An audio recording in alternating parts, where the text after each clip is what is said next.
Tribe. I'm KamalaDevi, and I'm here with... Hi, I'm Z.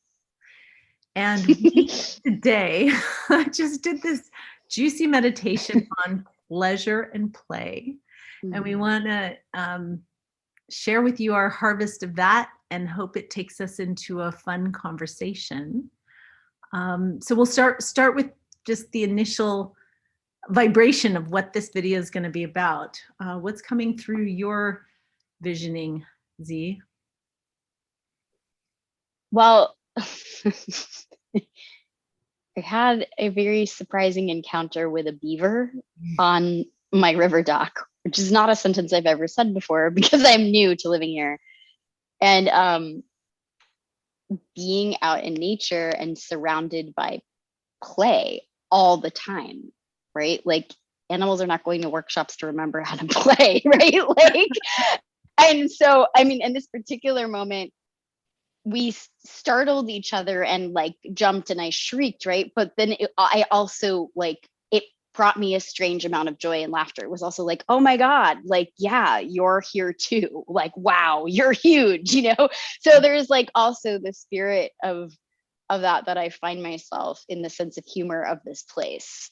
So that was the first thing that came through in the opening to that energy. Yeah. I want to just share similarly animal energy, but it was more cat, so I have this purring, nuzzling, soft, petty cat. I've got that feeling because my kitten, who's now 16 years old kitten, jumped off my lap.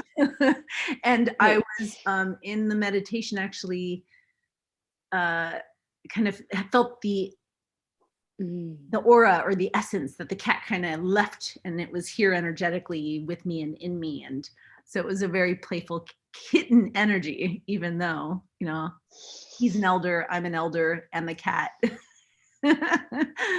is a playful, always touch hungry beast. That's a good combo. Wow. Yeah.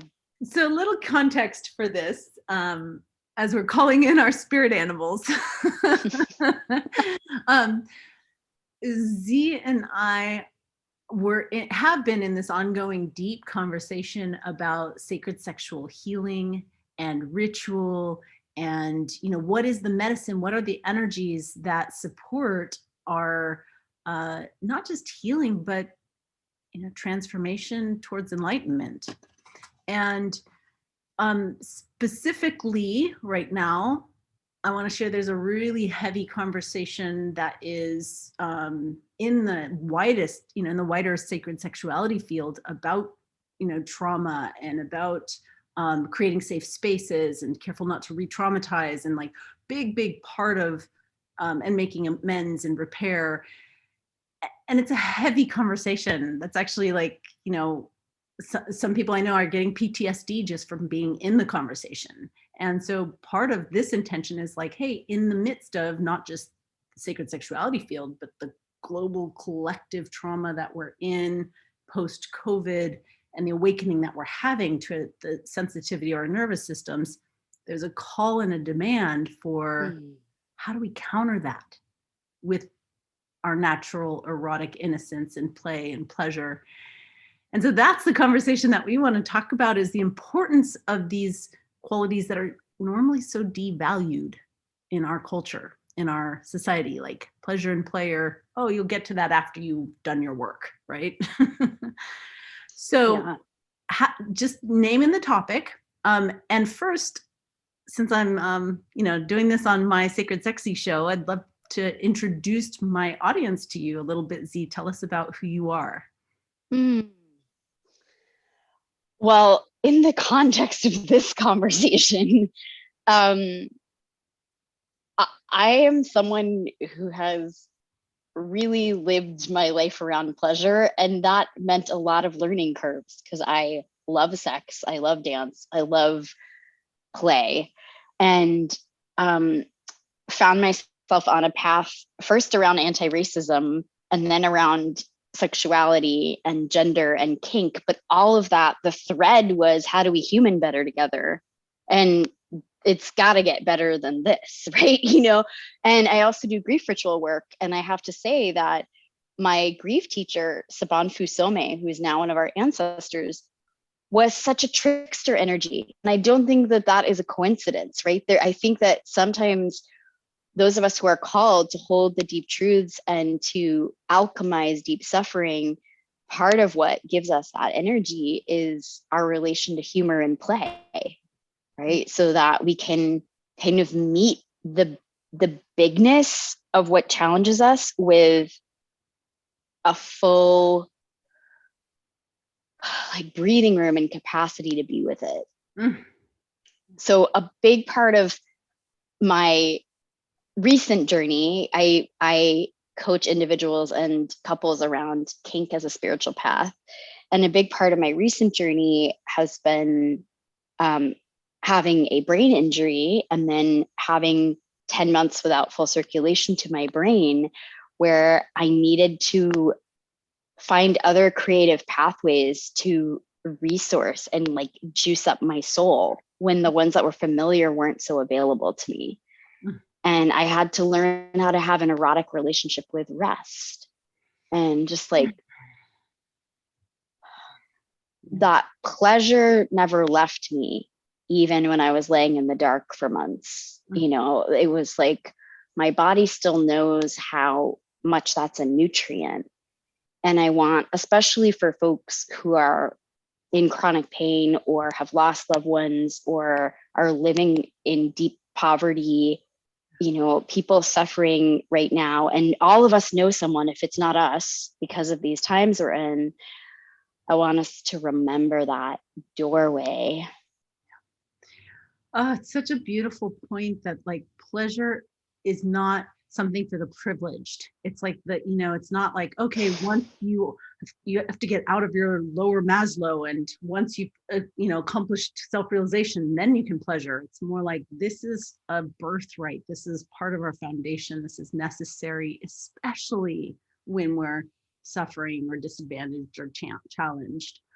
So yeah, it's deep. It's deep because there are some upside down structures in our society that make pleasure sometimes seem expensive and inaccessible. So there's a huge need to reclaim that at every level for everyone. You know, when you were sharing about your teacher and the archetype of, you know, being a grief master, and then almost the yin yang of also being a trickster, it landed for me like an archetype, how the kings and the queens, the, you know, sovereigns have a royal sacred clown, and how that is that part of that, like if you're going to have the responsibility of the kingdom or the queendom, that need, you know, with that responsibility is also, now I need to pleasure, I need to play, I need to have feasts, I need to have parties. Like it's part of that, you know, that going with the being the chief of war, needing to have that, you know, outlet. Yeah. I mean, it's also that this sense of we can't take things so seriously. It actually is harder that way, right? It's like there's so much to care about. And at the same time, you know, there was this like, one of the things I discover with my coaching clients is that sometimes I'll just repeat back what they've said, and it's like, oh, is that what my brain was just thinking? Right. And there's just a little bit, and then they'll often kind of smile or laugh. And it's not that the content has changed, but there's that little breathing room of like, wow, that was my reality for a minute or a year, or, you know. So I think there's something really important, and a lot of good comedians do this, you know, they like bring the levity to the, oh shit, this is happening, because we need that.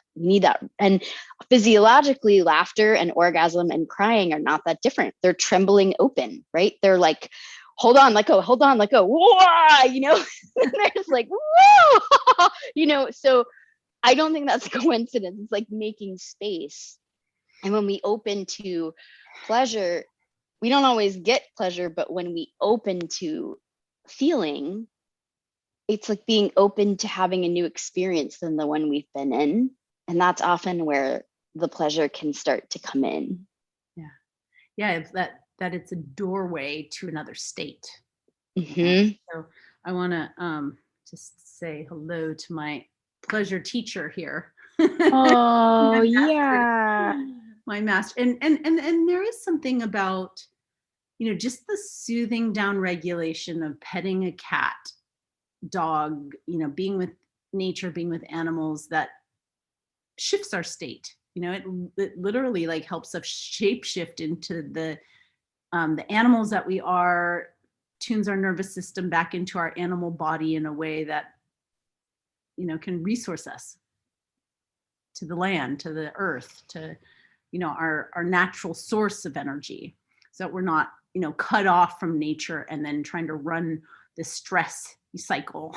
That same, like whether it's orgasm or laughter, it opens us to feel that we are connected all the time.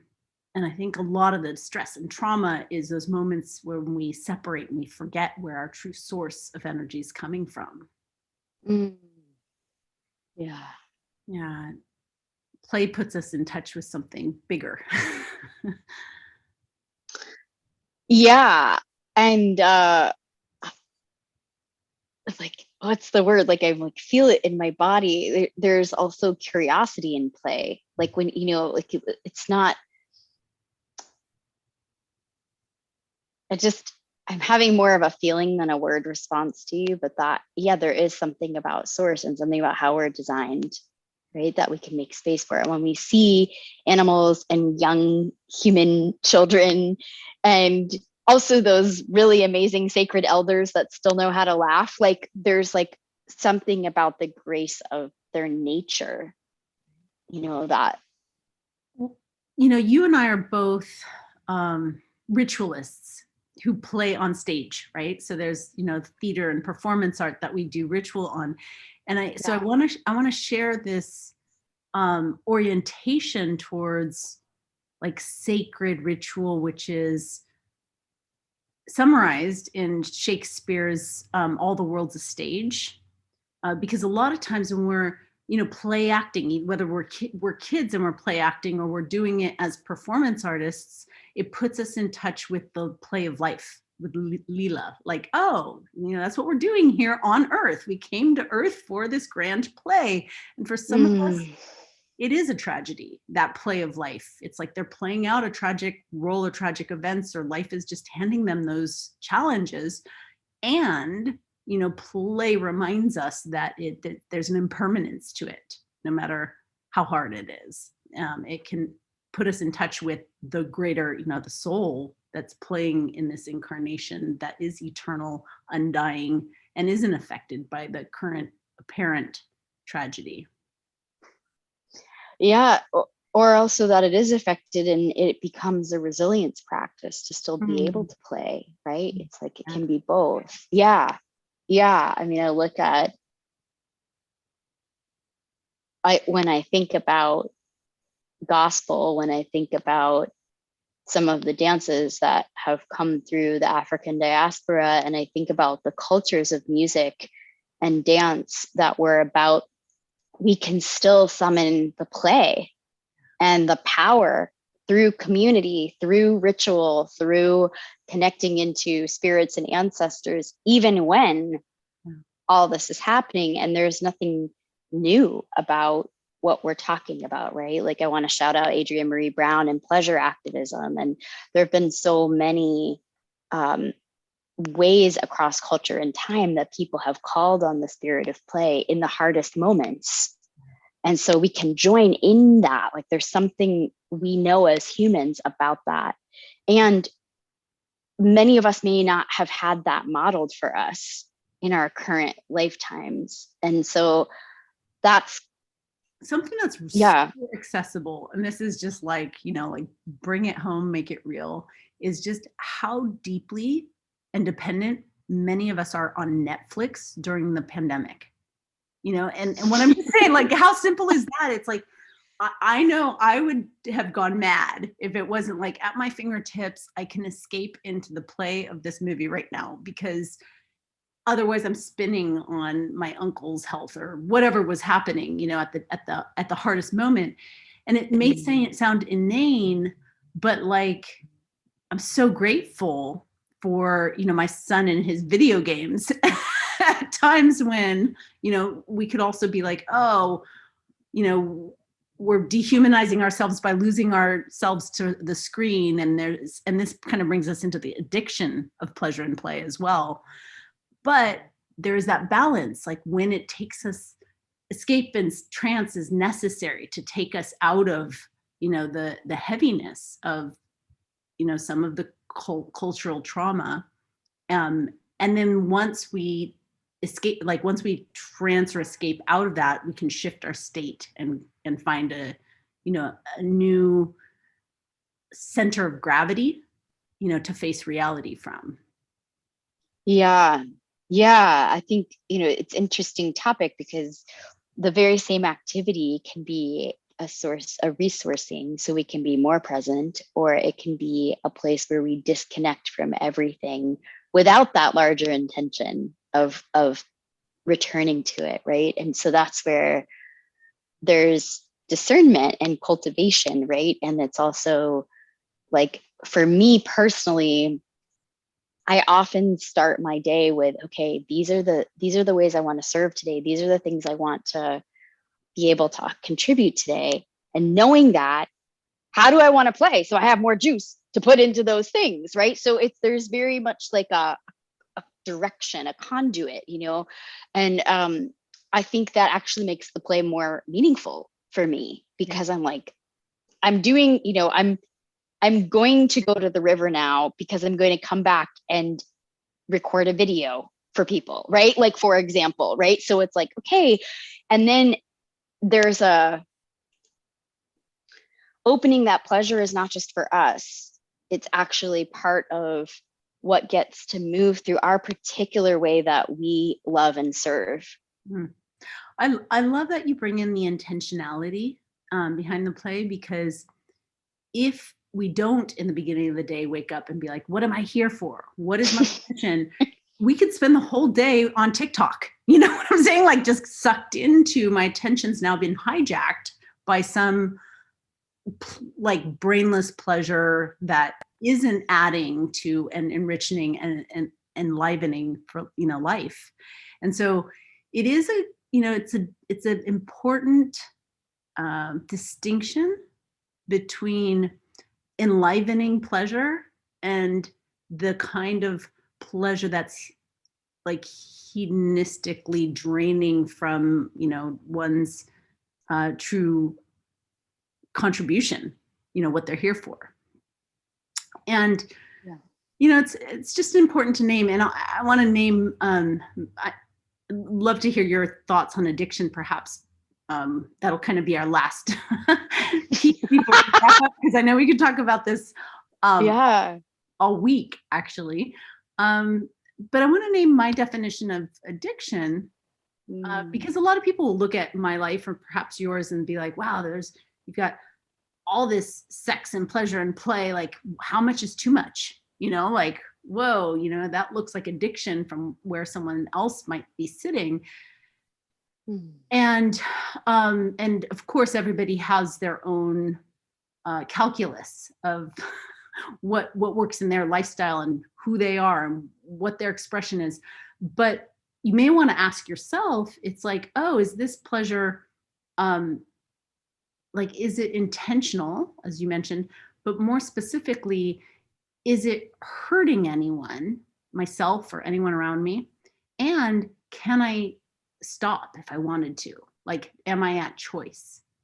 Because if we're compelled to do pleasure and play, it's actually not the healing intentional kind. It's the, wow, I'm addicted, and this isn't coming from volition. This is coming from, this, I've been hijacked by my dopamine receptors, and this is out of balance for the rest of my life. Well, depending on what's being asked of you. But I think that's a really good one to ask when it comes to sex, when it comes to screen use, when it comes to any kind of, even there is such a thing as too many workshops or too many rituals, or, how much ritual can you Yep. do? It's time to show up for life now, Yeah, totally. Yeah. Gosh, I think the way I would speak to this now is different than it's been at other times in my life. So it's kind of fun to be in this question. My big picture around this is less about the activity and more about big picture, what's most important to me in my life, and when I choose to, can I return my focus to it? And so the way that I know my pleasure is successful is that I'm actually putting more focus on the things that are important to me. And that's how I know it's working. Mm-hmm. If I find over time that I may be having a lot of pleasure, but it feels like what's most important is getting foggier or more distant, or it feels more efforted to pivot my attention towards it, then I can get curious about, could I be making different choices? Mm-hmm. So that's kind of how I'm looking at that. And particularly the transitions, like the moment I say goodbye to a beloved and then I transition to the next thing, right? Those transitions are like the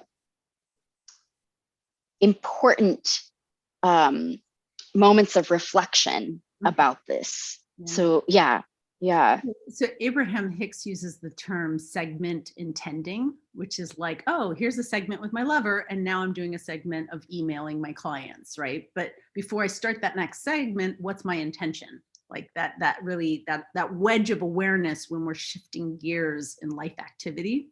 I love that. Yes. Segment intending.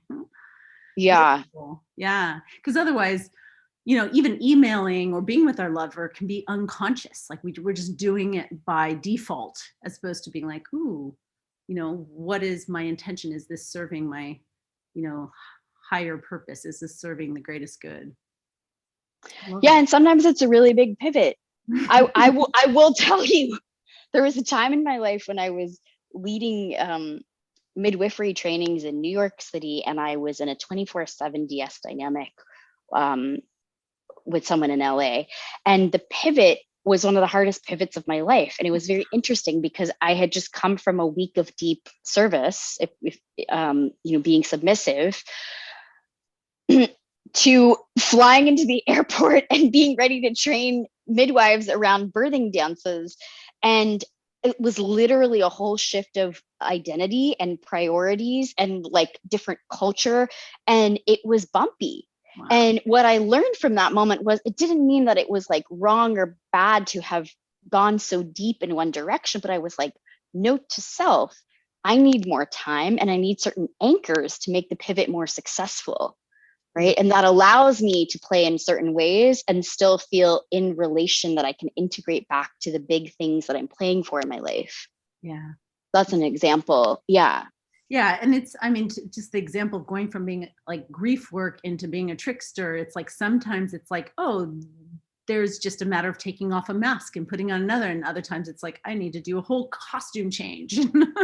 But yeah, those were these multi-dimensional dancers, and how well do we transition between scenes. I love it. So we're going to wrap up here, as tasty as this conversation can get. I just want to really thank you for showing up today. And if people wanted to find you online, what's your website? Oh, well, thank you for having me. And embodymorelove.com. Beautiful. So to embodymorelove.com.